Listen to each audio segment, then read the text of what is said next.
No spin, no bias, no censorship. I'm Dan Wootton. This is Outspoken Live episode number 64. Please click to subscribe to this brand new independent news source and turn on the notification bell so you'll be alerted to our brand new live shows, uncancelled interviews and special royal episodes.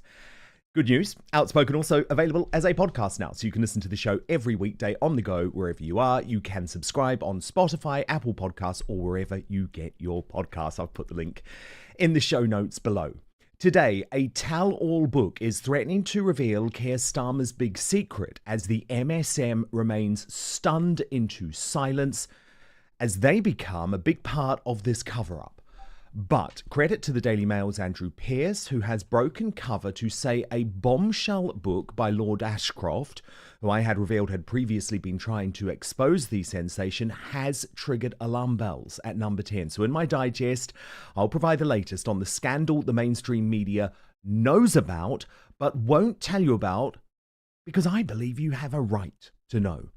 Guido Fawkes' boss Paul Staines is here too. He said this about the scandal. I think that story isn't over yet. Also coming up today, Robert Jenrick goes for the Farage vote as a war breaks out between the two firebrands who are both battling for the Reform UK vote. This is a really fascinating one. Look at Robert. And then there's David Lammy, our Foreign Secretary, living proof that there is a more annoying LBC presenter than James O'Brien.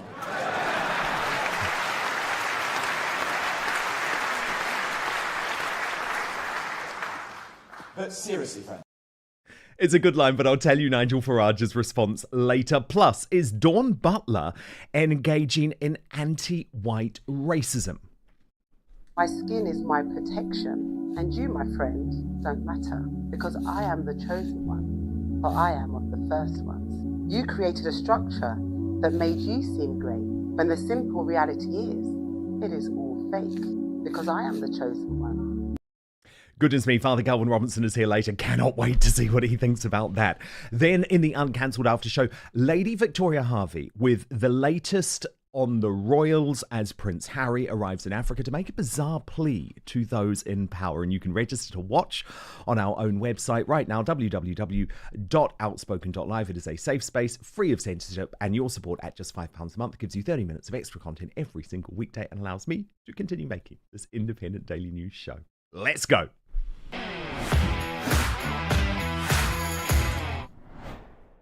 So the MSM may not have touched the story, but trust me, everyone in Westminster, and I mean everyone, every major political broadcaster, political journalist, editor, politician, special advisor, civil service, they are all talking about Keir Starmer's big secret. So this week I have broken cover, as you know, as an independent journalist to reveal the stories that remain unanswered about the potential shape of Keir Starmer's family, suggestions that he and his wife were living separate lives before the election campaign, and how all attempts to report the story have been aborted. But after my revelations, which have become clearly in the public interest following Lord Ali's tens of thousands of donations to Starmer's wife for clothing and posh accommodation for his son to study his GCSEs, Lord Ashcroft broke cover. So the Conservative peer and top author has spent months trying to reveal what he knows, and he wrote directly to the Prime Minister on X saying, as you know, I'm updating your biography Red Knight to be released next spring. It will address Labour's manifesto and promises after 6 months in office. I am struggling to keep up with all the revelations. I would ask you to pause for a few weeks to let me catch up. Thank you. And following that tweet, breaking right now, the Daily Mail's associate editor, a long-time Westminster insider, has now confirmed this is triggering alarm bells in number 10. And those headaches are only growing for the Prime Minister's staff with the bombshell announcement in the last few hours that, wait for it, Lord Ali, now under investigation for alleged non-registration of interests leading to potential breaches of the Code of Conduct for members of the House of Lords. And Starmer has now decided to pay back £6,000 worth of those gifts. So given the context of what's going on here, actually this story couldn't be more serious. But what disgusts me, of course, is that the Boris witch hunters are all silent over this stuff. No special investigations from woke ITV's Paul Brand. No hysterical ex-posts from Carol Vorderman. No lengthy monologues about cronyism and cover-ups from James O'Brien of the Labour Broadcasting Company, formerly known as LBC. Nothing, nada, complete silence. So it is worth giving credit to those brave souls alongside me who don't want to hide something everyone in the Westminster swamp is talking about from their listeners and their readers. Guido Fawkes has led the way on this, and its editor Paul Staines believes that there is more to come. During the election campaign, you were hinting a bit about, Guido was hinting a bit about Keir Starmer's personal life, but... We never got the story to fly. Well, no, more that...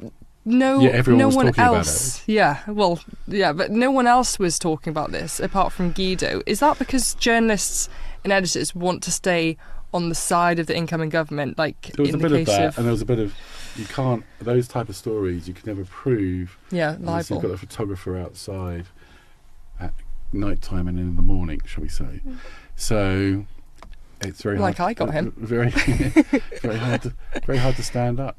Yeah. And just because everyone knows or everyone says doesn't mean It's tough.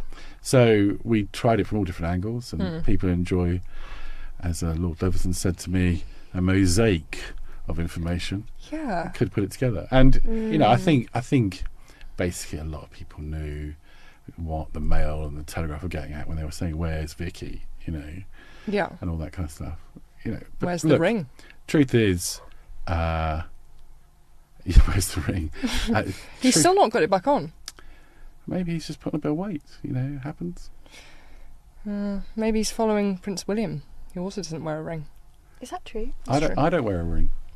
Apparently it's the traditional thing to do. Well, I don't wear a watch, so I don't like. Either. I think that story isn't over yet. That story isn't over yet. Well, clearly Lord Ashcroft agrees, Andrew Pearce agrees, and a lot of worried folk in number 10 Downing Street agree. Mike Graham on Talk and the intrepid independent journalist Isabel Oakeshott, they've also been asking all the right questions on this. So I think there is something bigger going on here, and it's annoying because I don't know what it is. And I know that the lobby of political journalists at Westminster feel the same. All of us instinctively feel that there is...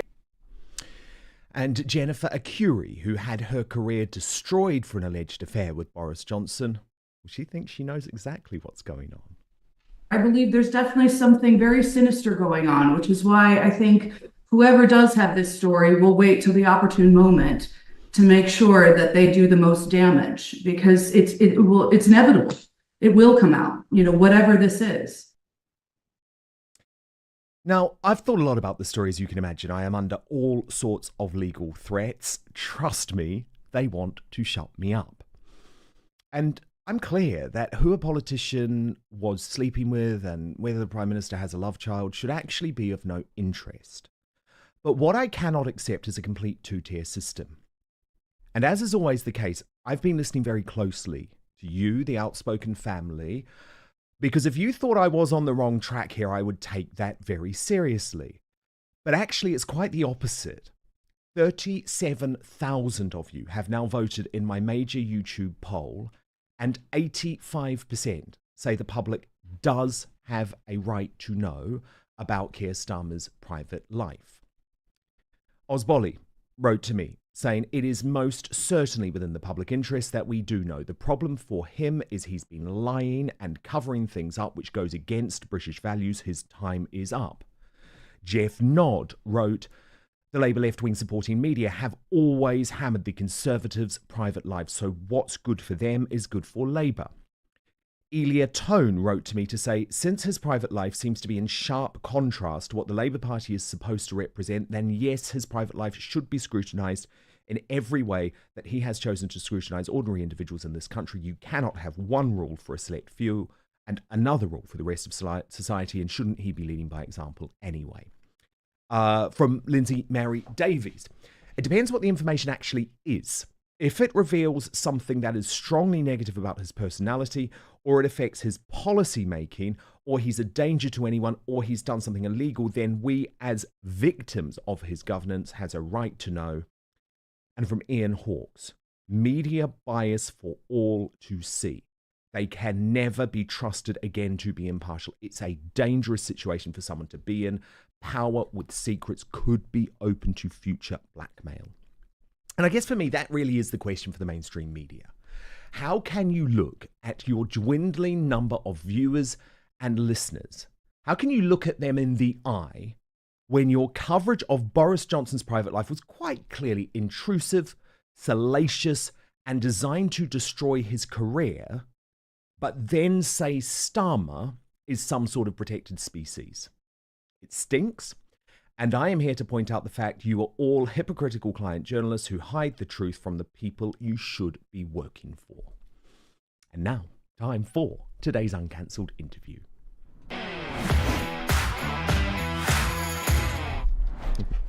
And I'm delighted to say the man we saw there in my digest, who has led the way, not just on the story of Keir Starmer's big secret, but also, let's be honest, the drip, drip, drip of sleaze emanating from every aspect of this government in its first few weeks. Paul Staines, who is the man behind Guido Fawkes. Paul, great to have you. I know you're straight back from Conservative Party conference. I look a bit rough. It's because I've just got off the train from Birmingham. I shudder to think how much you've drunk over the past few days, Paul, but we'll talk about what happened at the Tory conference shortly. But first, you were very, very early on to this story, Starmer's big secret. Do you know anything more? Or are you under pressure legally not to reveal more? Well, we've both been in the game a long time. You know the rules. If you can't stand it up completely, you can't run the story. So we have a name, as do the Mail and the Telegraph. We have a birth certificate, and people have been looking into it. People have been journalists have contacted the family. So it's in play, and a lot of people do know it, but we have not been able to substantiate it to the degree that you need to publish. Okay, so to clarify, would you say that this story is about the shape of Keir Starmer's family? Yes. Yeah, that's a very good way of phrasing it. And do you believe it's in the public interest to reveal it? So Starmer's been very careful. For instance, he insists, and the media generally goes along with it, that his kids aren't named. And, most lobby journalists are respectful of that because, they're family people, and politicians' kids do get a lot of, can get bullied and difficulties. So they don't name the kids, and Starmer doesn't ever use the children in his campaigning. Although he did do a video during the COVID, which he made out was from his home with pictures of the children in the background on the bookshelf, which was Lord Ali's penthouse in Covent Garden. So he sometimes does cross that line. But in general, he doesn't use the children for political purposes. Now, you might think that's very wise and fair enough, or he might have a reason for not wanting to publicise his children.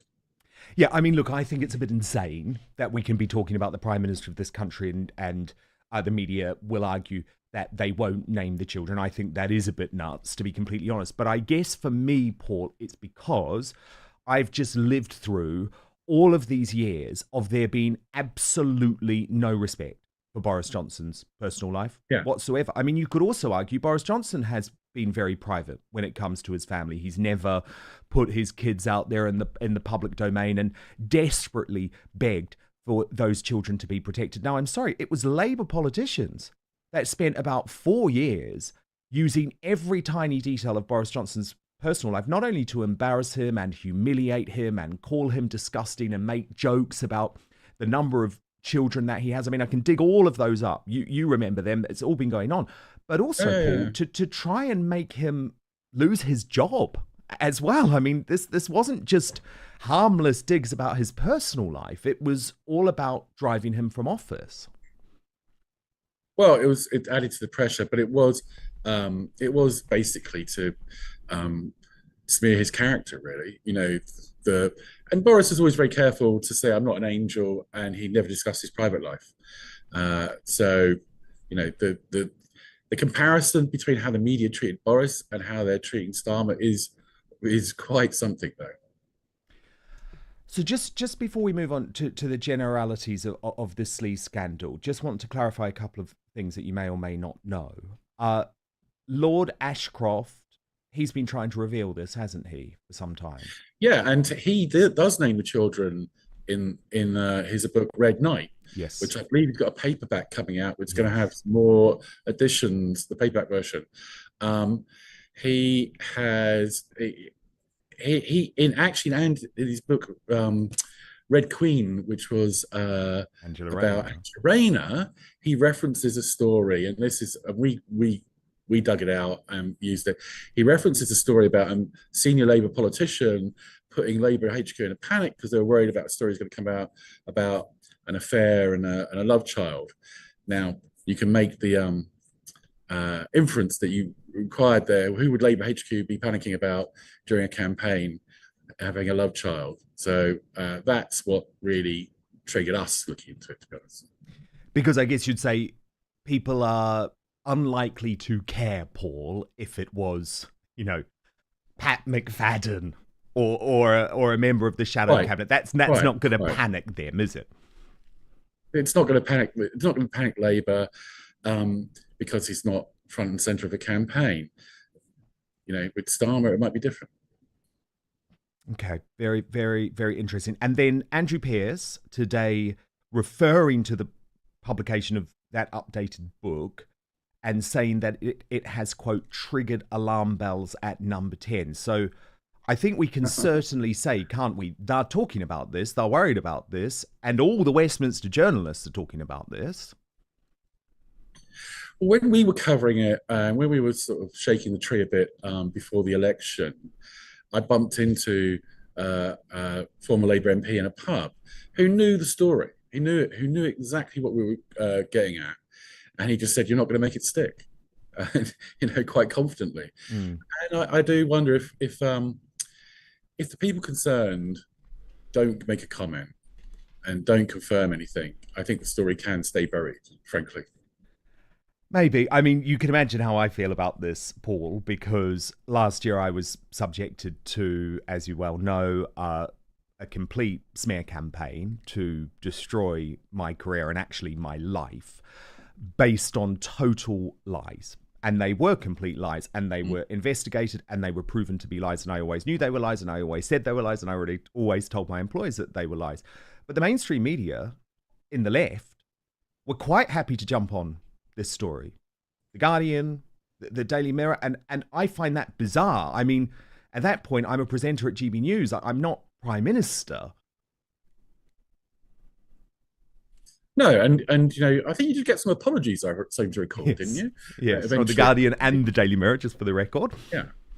So that but you get the point that I'm making, don't you? I mean, how can they say that my private life is subject to public interest and the Prime Minister isn't? I just think there's a lot of hypocrisy going on, but I think it is worth you pointing out. Sorry, you go, Paul. My argument in a situation, and generally with politicians, is it speaks of character. And if you're going to lie to your wife, you're going to lie to the voters. And that is a character type. If you're going to lie to the person you give the most sacred vows to, you're going to lie to the voters. So I think there is always a case for looking into politicians' character. Whether the media agrees or not is another matter altogether. And look, having gone through this, I know you and I differ somewhat now on some of these media regulations, specifically around whether people should be named once arrested, for example, before being charged with a crime. Having gone through it, I have a very different view on this to what I previously did. But there's no alleged illegality here, is there? So it would be a straight question of, does the Prime Minister have a right to privacy? And I think it is worth you pointing out that privacy is now something that does very often stop journalists in this country running true stories. Oh, all the time. Even in scandals that would normally have been reported, as recently as a few years ago, the privacy issue. If you start asking questions of celebrities or politicians, you may get a legal note, pretty sharpish, from a law firm saying, our client has a human right to privacy, Article 10, I think it is, and for a lot of media organisations, it's problematic. Yeah, no, we need a American-style First Amendment, where freedom of the press is absolute. Well, with that, I actually do completely I agree with you. But that would also mean that we could no longer have contempt of court and that sort of thing. It would mean a total fundamental change of the system, which I agree with. But look, the other thing is, Paul, it's not just Starmer's personal life that you have been looking into. You at Guido Fawkes, I have to congratulate you. You have put the mainstream media to shame. Since this administration has come in. Sleaze scandal after sleaze scandal exposed by you. You're a small operation. I mean, you're great, but you're a small operation. These are the types of stories you would usually think that mainstream newspapers, Paul Brand at ITV, Channel 4 News, you would think they would all be over this story. They don't seem to be. But some the Lord Ali stuff, they did follow on with, to be fair. They were a little bit slower, but they cottoned on in the end, all apart from the BBC, of course. And I don't think it got the same kind of coverage on the Channel 4 and other TV news that it did in the press. No, and I mean, this is a genuine scandal. And I'm not just talking about the living arrangements. I mean, you revealed, for example, the connections that Lord Ali has previously had with Assad. Now, you had to do that simply by going through and looking at his public comments in the House of Lords. Normal research. Which all journalists should have been doing. That's the first thing. The second thing is, Starmer clearly thinks he did something wrong because he has now today agreed to pay back £6,000 worth of expenses. I think it includes the Taylor Swift tickets, for example, on the same day that the House of Lords is now investigating Lord Ali for breaches of their code of conduct. There's also just a point of principle. If a businessman got £50,000 worth of tickets and events and goods like glasses and clothes, that would be a benefit in kind, a taxable benefit in kind. I don't quite understand why MPs are, not paying tax on all these donations. You and I would have to. Yeah, totally. Well, there's a lot of things they get, though, isn't there, Paul, that you and I don't get. But again, to me, this story, it's about the hypocrisy, isn't it? We thought Labour were going to be different because they promised us they were going to be different. And in fact, it feels like they're operating as the worst type of champagne socialists. I certainly do wonder how you get to spend 30,000 on suits. I mean, I have a made-to-measure suit. It costs, £1,000. How many suits did he get? Who did he buy them off? They £30,000 goes a long way in a man's wardrobe, I think. Unless you're on stage and a rock star, I don't think we got value for money for his. And Starmer's rich. I mean, people forget this. He's got the gold-plated pension, doesn't he, from the state because of his role at the DPP, and there was a specific law that had to go through to get him that pension. That's right. He's got property. I mean, this is a guy valued at over £10 million. Yeah, I'd say, the house is worth a good few million. He had a successful legal career. In public service, he was one of the highest paid public servants. They had to introduce a special law to deal with his pension. It was so big, the pot. He's not poor. I do think there is some kind of sense of entitlement there, isn't there? I know it caught on Victoria Sponger, but the wife getting involved as well. We were told before the election that she was a humble NHS worker. Well, she seems to have got the high life of some haute couture, hasn't she? Well, yes, and she actually turned up at London Fashion Week and sat in the front row in designer outfits, which very much felt like this is our new approach. There is a post-election approach. And look, in some ways, it's nice, isn't it, that we have a, wife of the Prime Minister who's public. But I think going back to the original story, what was fascinating is that there was a marked change. You referred to it in the podcast with the bombshells, that all of a sudden, as soon as the Daily Mail and the Daily Telegraph started to suggest, where's Vicky? The disappearing wife. I remembered I made a video about that. All of a sudden, she was out with a huge amount of force, and it was very public. I mean, it all started, do you remember, with that picture on Instagram, loved up picture on Instagram during the Taylor Swift concert, and from there was a marked change. So it was very clear they wanted to shut down the rumours, but I guess it hasn't worked. Well, what the lobby suspects about Lord Ali's property, they don't really buy into. I don't think any of us really buy into. It was for the son to do his revision for his GCSEs. That was he in the doghouse, and was he kicked out? Was he, using the bedrooms at the penthouse? That's what they're suspicious of. Was he not under the same roof as Victoria? Well, yes, indeed. And I had learned that there were mainstream newspaper journalists looking into the story before the election that Starmer and his wife were, shall we say, living separate lives for a period of time. But look, obviously, hopefully, they've sorted that out. But Paul, you're just back from the Conservative Party conference, and quite a fun little row has broken out between Robert Jenrick, the man who I think is going to win the Conservative leadership contest, and a certain Nigel Farage. So here is Robert on stage today. The country needs a leader. Instead, with Starmer, we've got an undertaker.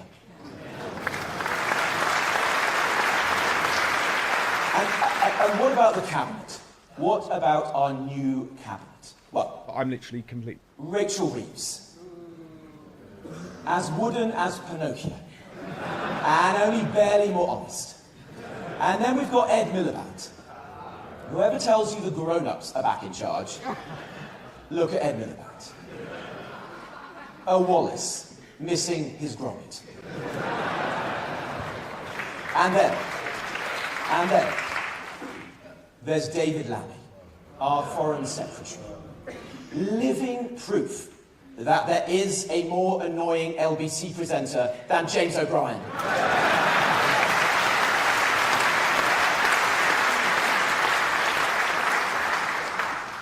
But seriously, friend. But Nigel Farage, he is not having any of it. Watch this on GB News today. And his party, Reform UK, claiming they want to make the party redundant. What do you mean? They want to make the party redundant. They want to make Reform redundant, not Tories. Yeah. What do you make of that? Yeah, and he wants me to retire. Jenrick says we want Farage to retire. That's ageist. Well, there's not a cat's chance in hell of that, let me assure you. They're delusional. They're delusional. They think, let's get another leader, which, by the way, would be the sixth leader since 2016.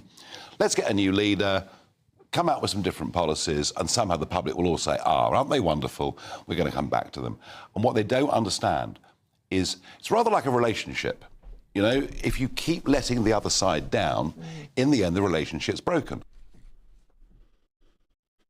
So, what is your take on that, Paul?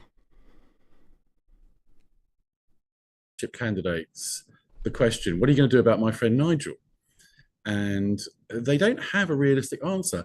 And I think partly it's because they can't, at this stage where they're trying to win the votes of Conservative Party members, there's not a lot of love for Nigel. He's given them a great drubbing in the election, caused the biggest and worst result they've ever had. So I think what they're saying now when they're running for election and what they'll do pre-general election are not necessarily the same. Jenrick's game plan is to deny the space to Nigel, to out-reform. I don't think the voters are going to buy that. They don't trust the Tories. The Tories said for years they were going to stop the boats, and they were not just unsuccessful, the situation seemed to have got worse. We had more votes coming. And they don't have a realistic game plan for a deal with Nigel. They're going to have the same result in this coming general election they had in the last one. They're going to get thrashed. Yeah, I mean, I have to say, no one impressed me on stage today. It's obviously been a really interesting few days for Kemi Badenoch too, although a lot of people have focused on her negative moments. But Paul, there's been some good moments. I mean, she's going for it. She's saying that 5 to 10% of our civil servants should actually be put in jail. Now, I believe it. I actually believe she's right, but it's quite a major thing to say. Watch this and I'll get you to react off the back. It is not all civil servants. I don't want people to get me wrong. I think that civil servants are like everybody else. They come in to do a job, and I would say about 10% of them so I am are going to just magnificent. speak and for the trick Kemi to being a good Badenoch minister there, is to find the good she ones said quickly, bring them that close, 5 and to try and get the 10% bad ones of out of your civil department servants as she quickly as thought should possible. probably be in jail, and that was because they were breaking the Official Secrets Act effectively and leaking. Leaking. Well, I'm not gonna want my civil service contacts to be jailed for leaking, I'm afraid. No, very good point.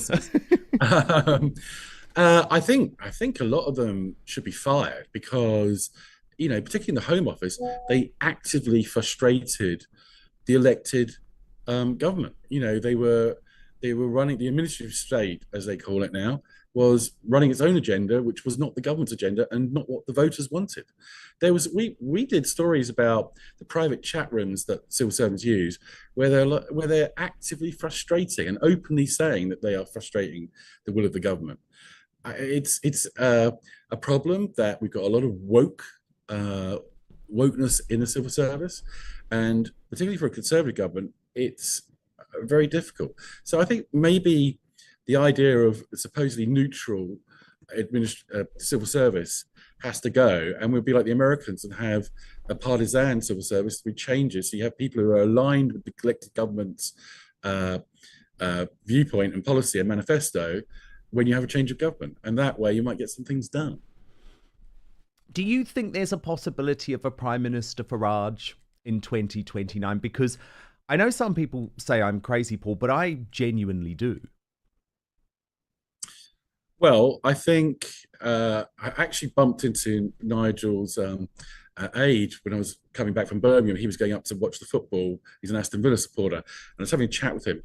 And he was saying that two things that struck me. He said that the thing about reform is now the membership of reform, including himself, believe they can win seats. And the voters that will believe it as well. They've seen 5 MPs. It's a tipping point, because the argument that the Tories used to use that, it's a wasted vote and you'll let Labour in, that's gone. It's not a wasted vote. And so that means the obstacle to voting for reform in the next general election of, oh, it's a wasted vote, they're not going to get elected, has gone. In some ways, Nigel's task is going to be easier next time. Yeah, I think you're completely right. Well, look, Paul Staines, you're doing God's work at the moment, so keep it up.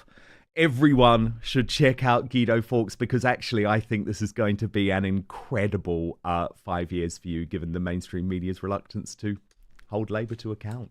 Thank you so much, Paul. Thank you very much. And it's time now for today's Outsider.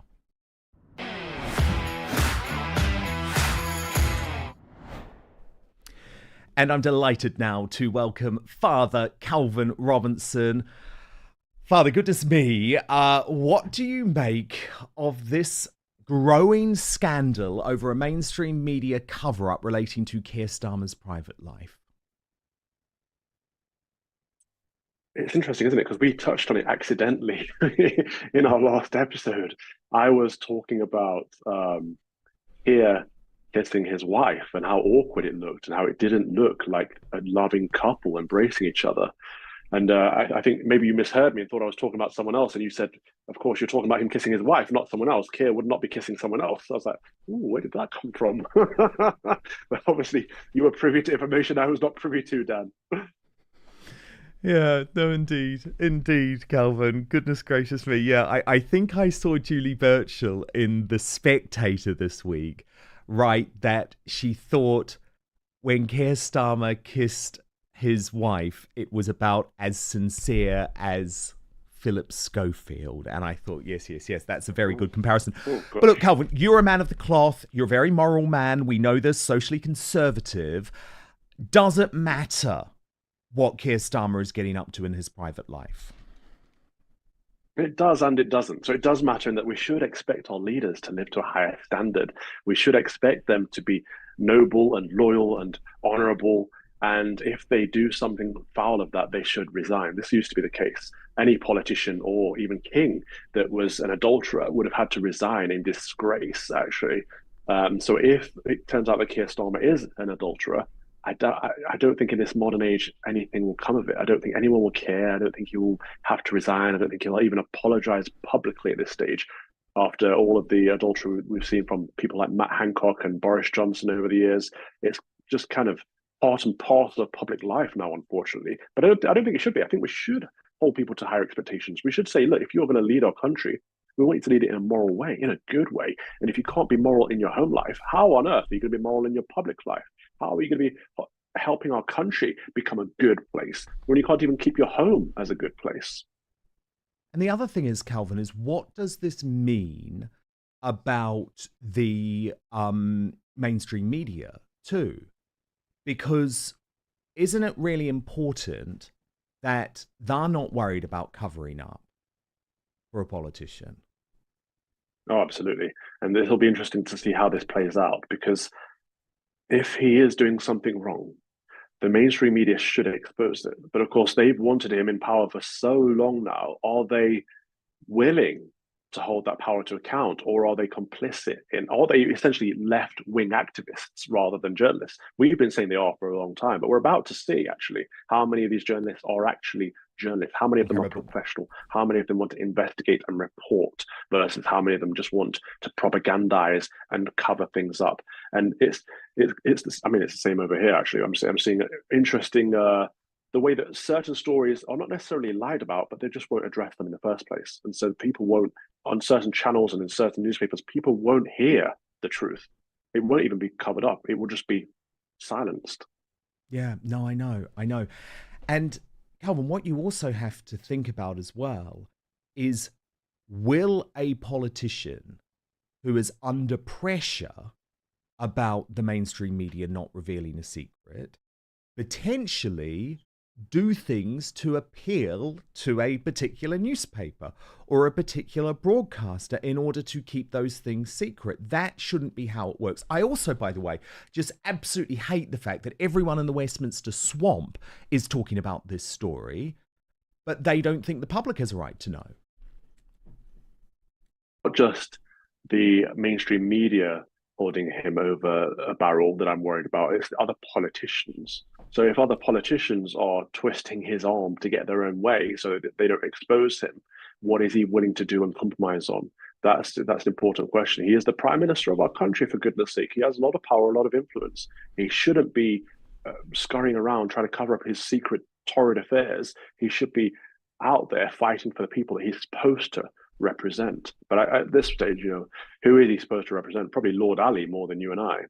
Well, indeed, because of course we have the revelations today, Father Calvin, that Starmer will be paying back £6,000 worth of gifts, which is quite an extraordinary thing. It means there's some sort of acknowledgement that he did something wrong, or at least he didn't feel comfortable in terms of taking the gifts. And Lord Ali himself is now being investigated by the House of Lords committee over breaking potentially the code of conduct. So this stinks, but it stinks to me just as much, by the way, that the mainstream media are not covering this. Because if this was a Conservative Party Prime Minister, just trust me, it would be leading every single news bulletin.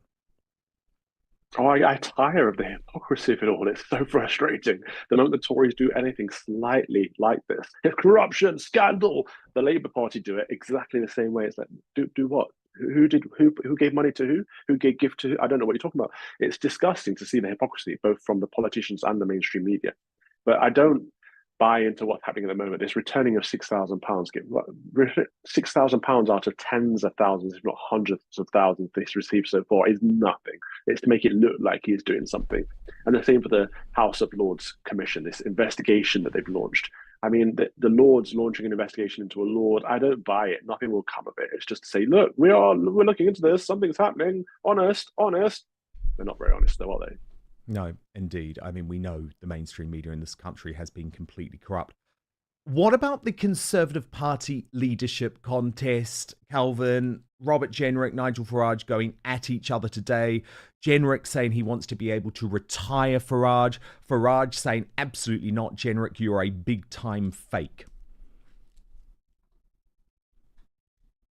This party conference season with humour, because it's also weak and feeble. It's also rubbish. Robert Jenrick says a few nice red meat things every now and then. He's generally conservative, but he's not hardcore. He's certainly not. He doesn't have the capacity to retire Farage, for goodness sake. And Farage hitting back at him as if it's anything. I mean, it's like when a fly is buzzing around your head. You don't constantly sit there hitting at it. It just makes you look silly. And that's what Farage is doing at the moment, unfortunately. He just needs to stay strong, get his party into becoming an actual party, give the members an actual voice, don't hand all the power to the board and don't keep the power to himself. We've discussed all this, what he needs to do. He needs to make sure that he gets people out there in all the constituencies so people have someone to vote for. He's got a lot on his plate to worry about what the Conservative Party is saying at Conservative Party conference. They are irrelevant. The country have shown everyone the Conservative Party is now irrelevant. They have got so much work to be doing. Farage should be acting as if he is the opposition. He should be stronger than this. He's got to stop playing their silly little games. What have you made of Kemi Badenoch this week, Calvin? Oh. There has been a big push against her. I think she's been incredibly strong. I like Kemi personally. I don't support her as the leader of the Conservative Party, but I like her as a friend, and I think she's been saying some really, really solid stuff, which has generally impressed me. But she's still skirting around these issues. You know, she was saying not all cultures are valid. I don't know if I'd say the word valid. I'd say not all cultures are equal. You know, some cultures are inferior. But she's pushing on the right path. And then we see people like Laura Kuenssberg try to corner her in a gotcha moment, as the BBC does. You know, that's horrible tabloid journalism where she's trying to really nail Kemi down on just say the Muslims is what she was essentially saying. But Kemi should have turned around and said, yeah, Islam is incompatible with British values, Christian values. It does not fit in with our way of life. But she won't go that extra step.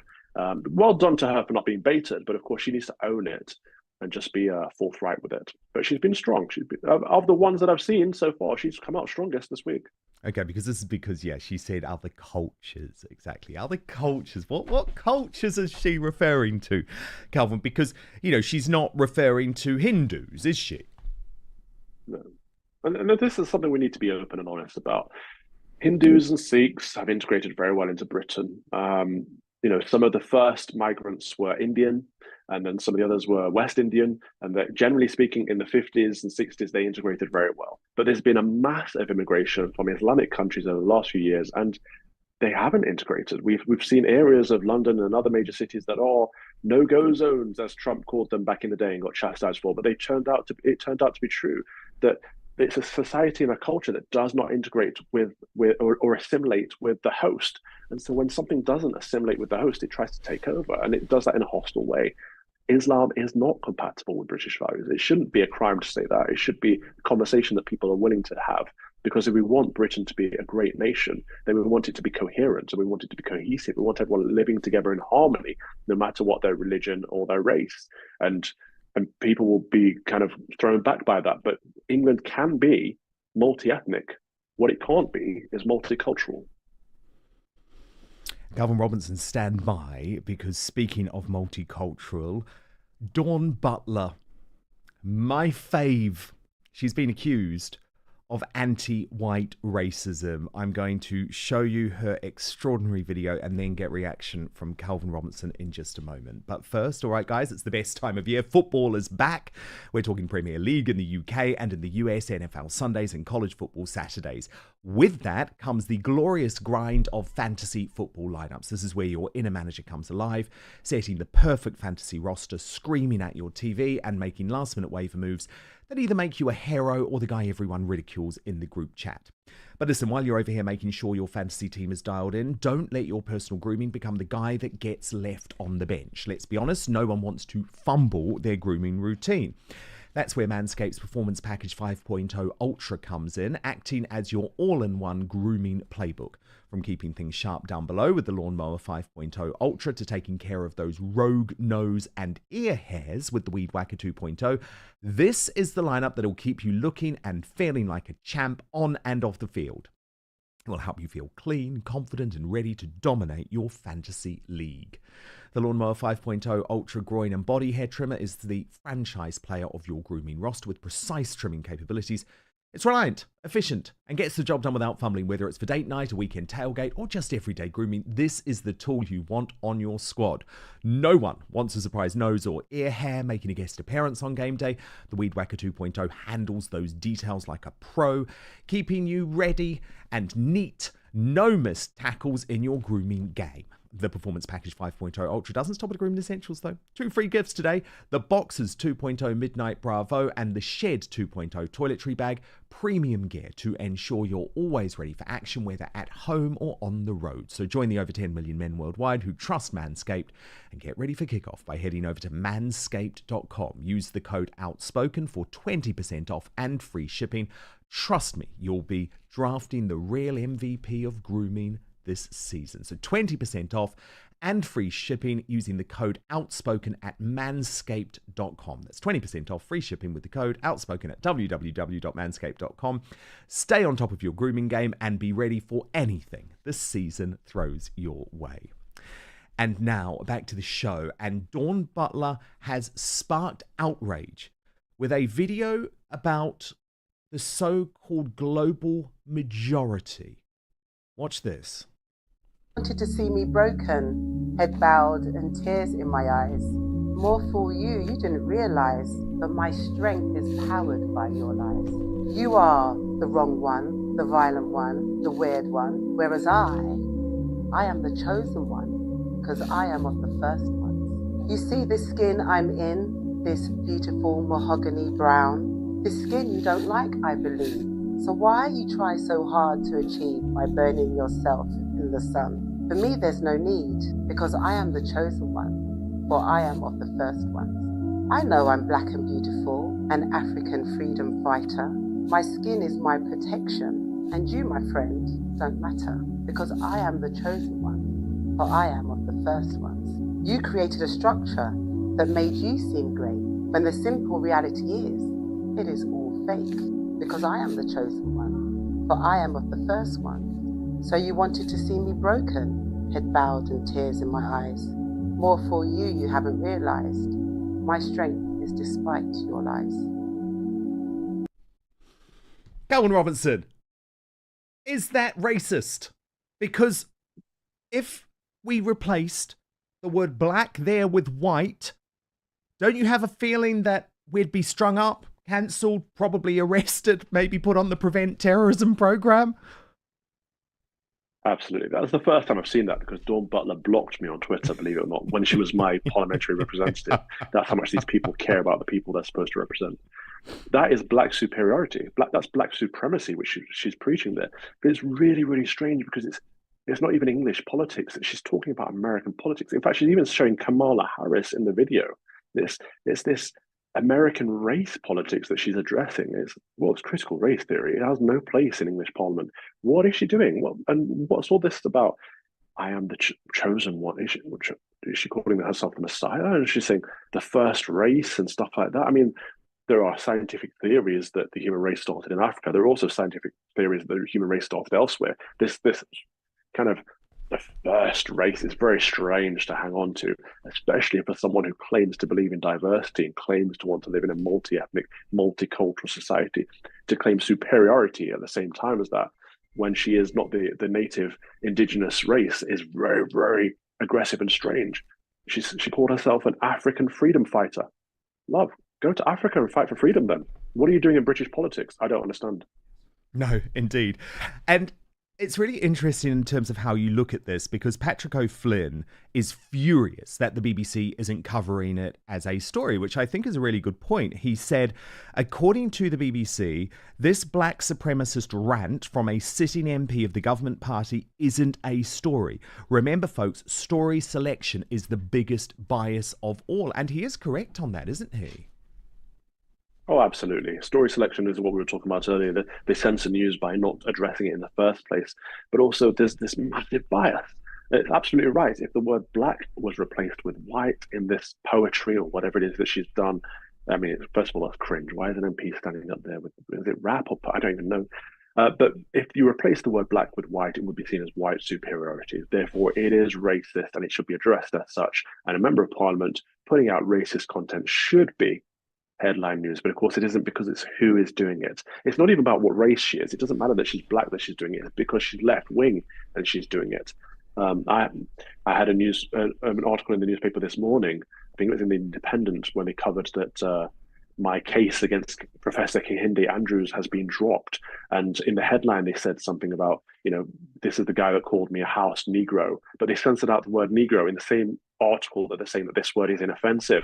If it's an inoffensive word and the police don't want to do anything about it and the media are calling it inoffensive, why censor it? Why not just put the word house Negro? Because we know it's offensive, along with Uncle Tom and Coon and all the other things that he called me. Like, there's a massive bias in our media, left-wing bias, and anyone on the left can get away with whatever they want. But the moment anyone on the right does it, they're arrested, they're castigated, they're cancelled. Like, we've got to find a way to fight back against this. We really do.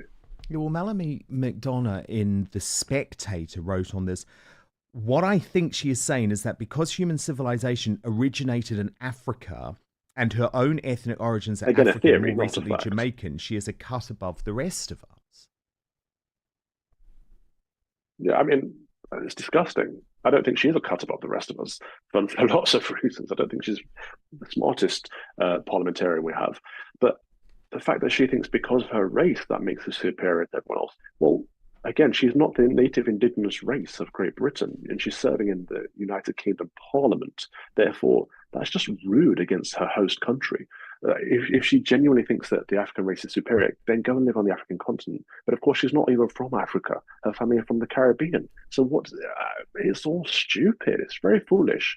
And bringing this divisive race politics to the United Kingdom is only going to tear people apart and tear the country apart. None of it's positive. None of it's helpful. What is she doing it for, other than to kind of latch onto celebrity culture and try and make a name for herself?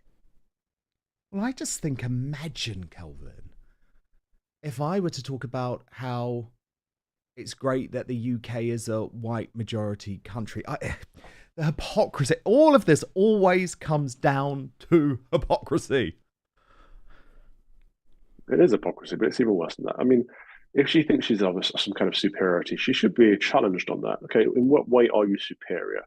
List the qualifications that you have that make you superior. And if she identifies her skin color as one, then she's out and out racist, and the media should cover that, and she should be sacked.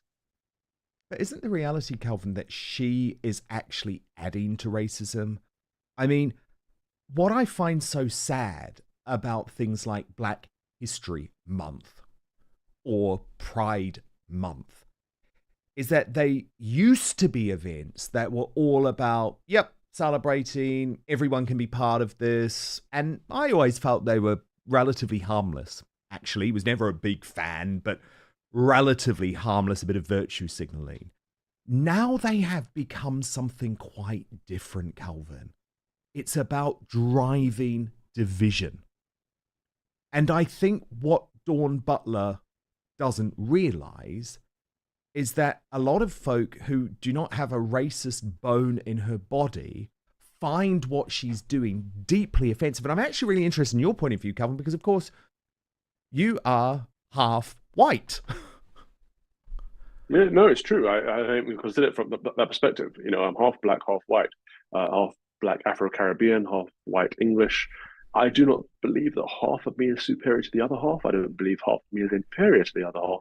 I just think my skin color should be pretty much irrelevant. It hasn't really affected my abilities or my skills or my talents or the amount of knowledge I've been able to obtain or not obtain.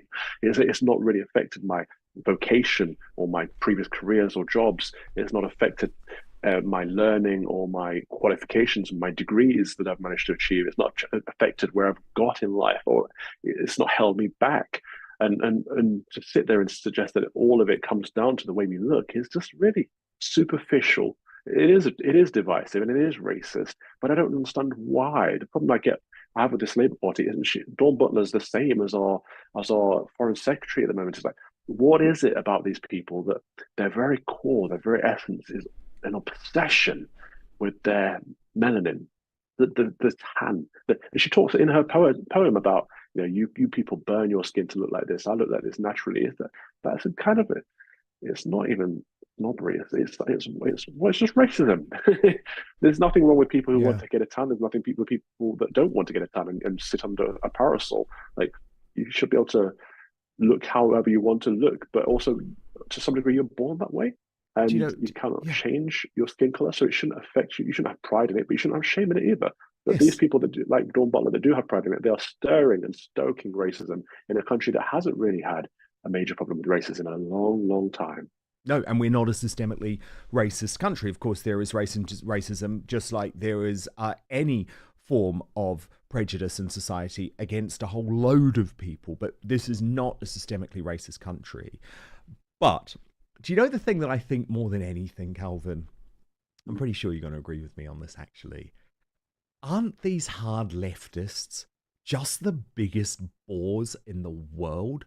Like, I would absolutely hate my entire being to be connected to some sort of characteristic about me, like my sexuality. Who cares? It's so dull. And I don't care anymore if people call me racist for saying this. I believe in a colorblind society. That is how I was brought up. Martin Luther King Jr., John Lennon. And so actually, I don't even view you as a black woman, Dawn Butler. I view you as a British woman and a human being. And I'm sorry if that offends you. I don't care anymore because I just find it so dull. I find it so dull. So with you. Talk about something else. Talk about something else for once. This is the difference between the right and the left. On the right, we tend to see each other as people. On the left, they see us as labels and categories. I get this a lot. So from both sides, I get this from the lefties who say, Father Calvin, how can you be friends with Dan Wootton? You hate gay people. I get it from people on the right who say, how can you be friends with Dan Wootton? He's gay. That's wrong. Like, no, Dan's a friend. I love Dan Wootton as a friend. He happens to be homosexual. That's one of his many things about him. Yeah. But it's not him. It's not his identity. It's probably Wootton, right? One of the least interesting things about me, I hope you would think, Calvin. Right. I mean, it's not like every time we meet, we have a discussion about your sex habits. It's like, why would we? It's a weird thing to do. Why do people make their sexuality their very core of their being? But it's the same with race. Yep. I wouldn't suspect that you think, oh, Calvin's my mixed race friend or my black friend or whatever. I'm just Calvin. I'm just your friend. But why do people want to make the immutable characteristics and the personality traits the very identity of the person? It's just sad. It's so superficial and empty. People are so much deeper than that. Yeah. But this is all this government is about, Calvin. It's like, I am meant to forgive Rachel Thieves for being an incompetent drone Bank of England plant as Chancellor of the Exchequer because she's a woman. She seems to think that's all that matters. I don't give a damn. You're going to bankrupt the country. So yes, you're right. This happens on the left in all sorts of ways. But you have to admit, Dawn Butler's poem was bad as well. I mean, it's awful. And you know what? This is happening over here as well, Dan. Dawn Butler's not a clever woman, bless her. And like I say, for her to block me whilst I was her constituent, I find that offensive, actually. She should be there to help me in my parish. Yes, she should. But she should actually. We're seeing it out here. When I was just going to say, because I've got... sorry, Calvin. Sorry, I'll shut up. People are just saying you should elect Kamala because she's a woman, she's black, or she's Indian, whatever she identifies as today. Like, that's not a reason to elect somebody. You don't want the whole country to fall apart because you elected someone based on their immutable characteristics. And elects people based on their capabilities, on their merit, on their policies, on how they will improve your life, how they will represent you in power, in parliament or in government. Like, think, people, stop thinking so superficially. Use your whole brain. No, I know. And I know we don't have time to go into it in lots of depth, but I stayed up for the US vice presidential debate last night. So sorry if I'm looking a little bit tired. But, oh my goodness. Did I care that it was two white straight men? No. But did I think one of those men, J.D. Vance, is a future president of the USA? Hell yes.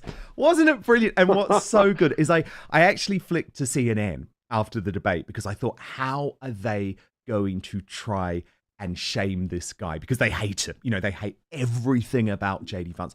And CNN, it was hilarious, Calvin. They actually said, well, you know what, if this was a normal debate during a normal election, it might matter that J.D. Vance had won that debate. And I just thought, oh my God, you can't even say it. He was respectful. He was everything they thought he wasn't. And I just thought it was a beautiful moment. And he is a future president, I reckon, right there. Great story too. It was wonderful. It was respectful. They actually, both of them said, I agree with you on that point, but on this, you're wrong. And J.D. Vance was so polished and so well debated. Like he held his ground when the horrible anchors were trying to say, fact check on this, trying to twist a bit of editorialism in there, a bit of propagandizing in there. He held them to account and said, well, no, actually, this is why this is the way it is. And we want the moderators to ask questions, not to plug their own personal politics in. But he battered them away. He was essentially arguing against three women, and he did a great job. Oh, yeah. And when he challenged them, because they were not meant to be fact-checking, but when they started fact-checking him, they muted his microphone. I mean, look, we started the show, Calvin, talking about how the MSM in the UK is completely corrupt and captured, but last night the vice presidential debate showed that too. But Calvin Robinson, so good to have you, and we'll speak next week. God bless. See you soon. Thank you, Calvin. But Lady Victoria Harvey is on the way with all of the news about Prince Harry's Africa trip, so don't go anywhere. All you have to do, by the way, to watch is sign up at www.outspoken.live. We're back every weekday at 5 p.m. UK time, midday Eastern, 9 a.m. Pacific. Hit subscribe right now on YouTube and Rumble, and most importantly, I promise to keep fighting for you. See you on the after show.